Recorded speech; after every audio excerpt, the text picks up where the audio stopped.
नमस्कार, माझं नाव आहे पल्लवी आणि मी पर्यावरण संवर्धनासाठी काम करते.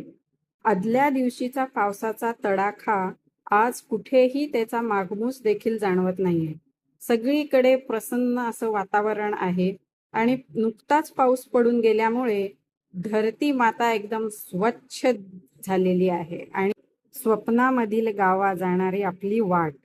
हे आहे सकाळचं रम्य असं वातावरण आणि आम्ही बसलेलो आहे इथे. इथे मला दाखवतोय की किती सगळीकडे छान वाटत आहे आणि आल्यापासून ना हे घर माझ्या अगदी मनात घर करून आहे. का सांगू का, यांची बाग होती ना इतकी सुरेख त्यांनी ठेवलेली होती, त्याचं जतन केलं होतं. असं वाटत होतं पटकन जावं आणि गार्डन गप्पाचा एक एपिसोड तर इथे होऊनच जाऊ द्या. मोह आवरलाय मी. आणि आदल्या रात्रीच्या पावसामुळे हा पूल खराब झाला होता, म्हणजे थोडी धूळ पान उडून वगैरे सगळे आले होते, म्हणून इथे त्याची साफसफाई सुरू होती करणं. कारण पाणी हे नेहमी निळशारच छान दिसतं, नाही का? तुमचं काय मत आहे?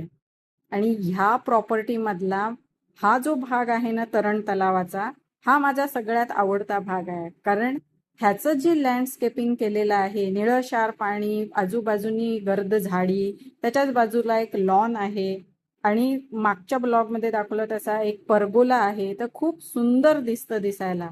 इथे आम्ही नंतर नाश्त्यासाठी गेलो होतो आणि घरोघरी मातीच्या चुली. हे बघा, हे सगळे इथं आपापल्या बायकांचे फोटो काढतायत. मग मी तुम्हाला दाखवते की आम्ही कोणत्या प्रॉपर्टीत राहायला आलोय. हे आहे छत्रपती संभाजीनगर येथील हयात प्लेस येथे. कारण इथे येण्याचं प्रयोजन काय होतं माहिती का? आमची जी गाडी आहे ना 4 व्हीलर, ह्याचं सर्व्हिसिंग आम्हाला करायचं होतं आणि अकोल्यामध्ये त्याचं शोरूम नसल्यामुळे आम्ही इथे आलो होतो. आणि अजून एक कारण हे होतं की जसं जसं वय तुमचं वाढत जातं ना, तसं तसं तुम्ही आपल्या जोडीदाराला टेकन फॉर ग्रांटेड घ्यायला लागता. असं वाटतं हा व्यक्ती तर माझ्यासाठी नेहमीच असणार आहे.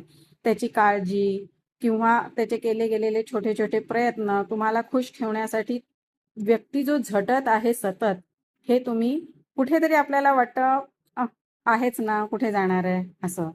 पण कधीतरी ना तुम्ही स्वतःसाठी, तुम्ही दोघंच म्हणजे नवरा बायको ह्यांनी मध्ये मध्ये आपल्यासाठी मी टाइमसाठीही कुठेतरी गेलं पाहिजे. मग अशाने काय होतं माहितीये का, भावनिकरित्या तुम्ही अजून जवळ येता आणि आयुष्याला अजून नव्या उर्मीनी समोर जाऊ शकता. भेटूया पुढच्या ब्लॉग.